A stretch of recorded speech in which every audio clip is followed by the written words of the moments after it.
វីដេអូនេះគឺអរគុណដល់បងប្រុសនៅខាងស៊ីមៀមែនទែនបន្ទាប់ពីគាត់មកមើលដល់ទីតាំងសម្រាប់បច្ចេកទេសនៃការចិញ្ចឹមមួយចំនួនហើយមើលបច្ចេកទេសនៃការដាំដុះស្មៅហើយគាត់ក៏បានត្រឡប់ទៅវិញនឹងទៅធ្វើទ្រង់បន្ទាប់ពីធ្វើទ្រង់រួចហើយគាត់ក៏បានយកពូជទៅចិញ្ចឹមបរាហើយបងសម្រាប់បងប្រុសដែរគឺគាត់កំងមេផើមទាំងអស់បាទ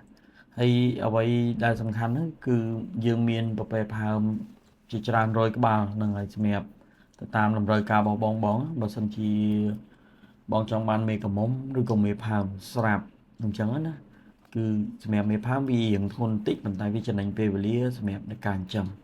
បើយើងយកមេកមុំយើងចាប់ផ្ដើមពីដំបូងប៉ុន្តែមេហ្នឹងភាគច្រើនអាចដាក់បានអីចឹងអាស្រ័យលើបងប្អូននេះតកតងមេកមុំក៏បានមេផើមក៏បានដែរគឺសម្រាប់ពូជយកទៅចិញ្ចឹមដោយសារកសិដ្ឋានបានរៀបចំ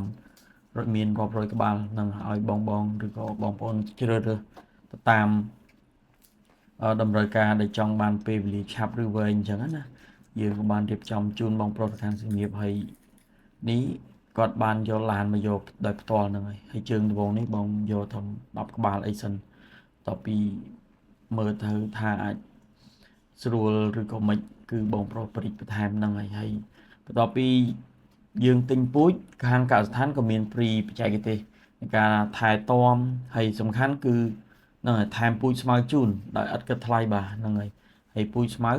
គឺអាចផ្ញើទៅតាមក្រោយក៏បានដែរដោយសារមកទិញពូជភ្លាមគឺ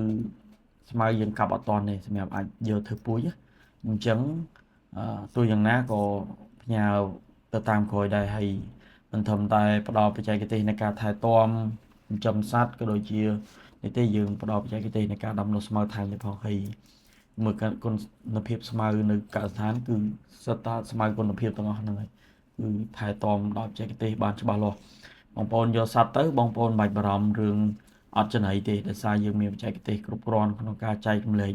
ហើយមើលជាក់ស្ដែងស្មៅរបស់យើងហ្នឹងហើយមានដើមថ្លោះហើយគុណភាពល្អមែនទែនហ្នឹងហើយនេះជាក់ស្ដែងយើងធ្វើការកាប់រាល់ថ្ងៃបាទទាំងស្មៅផ្អាប់ទាំងស្មៅពូជគឺយើងមានផ្គត់ផ្គង់គ្រប់ពេលវេលាគ្រប់តម្រូវការសម្រាប់បងប្អូនណានឹងត្រូវការអាចតទៅបានហើយតទៅពីចាប់ពូជហើយមានហៀគាត់អញ្ជើញមកពីភ្នំពេញគាត់មកដកស្រង់បបផ្សោតនៃការដាំដុះស្មៅនៅខាងសៀមរាបដែរដីគាត់7ហត្ថហ្នឹងហើយថ្ងៃនេះមើលជាក់ស្ដែងទៅហ្នឹងហើយស្មៅរបស់យើងនៅក្នុងកសិដ្ឋានរបស់យើងហ្នឹងហើយនៅសល់ច្រើនទៀតគឺកាប់វិលជុំបាទអញ្ចឹងអត់ខ្លាចខ្វះតម្រូវការរបស់បងទេបងត្រូវការស្មៅផ្អាប់ក៏ដូចជាស្មៅពូជប្រាប់ភ្លាមរៀបចំធ្វើជូនភ្លាមហ្នឹងហើយ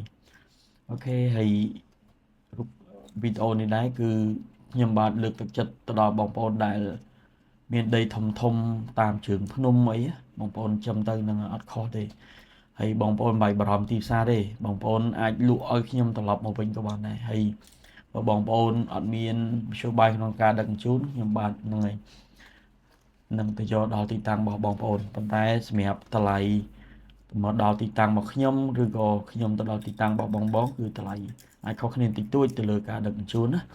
ហើយមិនបារម្ភរឿងទីផ្សារទេហ្នឹងហើយដូចខ្ញុំនិយាយចឹងទីផ្សារគឺមិនខ្វះទេ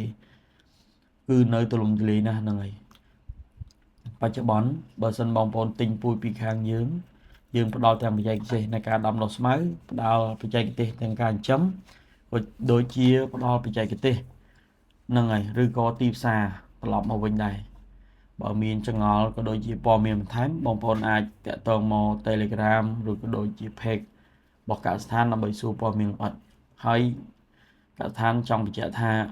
បាច់បារម្ភរឿងទីផ្សារទេអញ្ចឹងណាបងប្អូនមានប្រមាណក៏មិនគ្រប់នឹងតម្រូវការទីផ្សារបច្ចុប្បន្នដែរហើយបើសម្រាប់ទៅថ្ងៃអនាគតរត់តធំទូលំទូលាយទៀតអញ្ចឹងណាអញ្ចឹងលើកទឹកចិត្តបងប្អូនឲ្យចិញ្ចឹមសត្វនេះបានគ្រប់គ្នាសម្រាប់បងដែលស្រឡាញ់ហ្នឹងហើយអរគុណ